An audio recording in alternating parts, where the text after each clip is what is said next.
નમસ્કાર, પાટનગર નેટવર્ક ન્યૂઝમાં આપનું હાર્દિક સ્વાગત છે અને સમાચારો સાથે હું છું દિવેશ। સમાચારોની શરૂઆત કરીએ તો સાબરકાંઠાના હિંમતનગર તાલુકાના ઈશ્વરપુરા ગ્રામજનો માટે સ્મશાન જવાનો રસ્તો બંધ કરી દેવામાં આવતા રોષ જોવા મળી રહ્યો છે।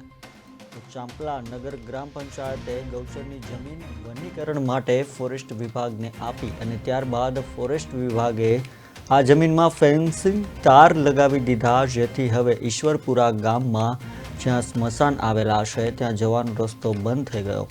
80 વર્ષથી આ જગ્યા ઉપર સ્મશાન આવેલું છે, ત્યારે અચાનક તંત્રએ રસ્તો બંધ કરી દેતા ગ્રામજનોમાં ભારે રોષ જોવા મળી રહ્યો છે। તો આ બાબતે કલેક્ટરને તેમજ મામલતદારને લેખિત ફરિયાદ પણ કરવામાં આવી છે, છતાં હજુ સુધી કોઈ નિવેડો ન આવતા સ્થાનિક લોકોમાં રોષ જોવા મળી રહ્યો છે।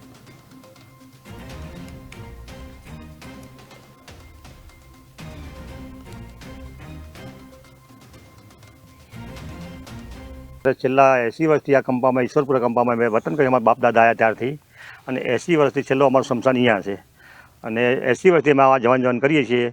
અને છેલ્લા સરકારે 2 વર્ષથી અમને સ્મશાન પાકું બનાવી આપ્યું છે, પણ ચોપલાના ગૌચરમાંથી અમે આવતા હતા, બરાબર, ત્યાંથી ગૌચર આ લોકોએ ફોસ્ટરમાં આપ્યું વનીકરણ માટે, એટલે વન વિભાગવાળાએ તારની ફેન્સિંગ મારી દીધી।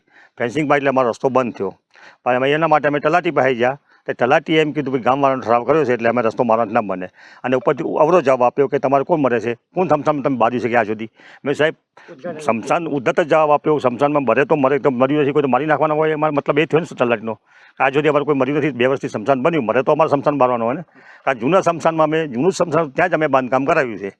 આ છે ગામના ગૌચરમાં જીવન યોજના હેઠળ સામાજિક વનીકરણમાં પંચાયત દ્વારા આપવામાં આવેલ હતું। હવે જેમાં સામાજિક વનીકરણ હેઠળ ત્યાં ગૌચરમાં વૃક્ષોનું વાવેતર કરવામાં આવે છે। હવે તે બાબતે ઈશ્વરપુરા કંપા ગામના લોકોનો એવી માગણી છે કે અમારા સ્મશાનનો રસ્તો તમારા ગામના ગૌચરમાં થઈને જાય છે। તે બાબતે ચોપલાનાર ગામના ગ્રામજનો દ્વારા ગ્રામસભામાં જણાવ્યા અનુસાર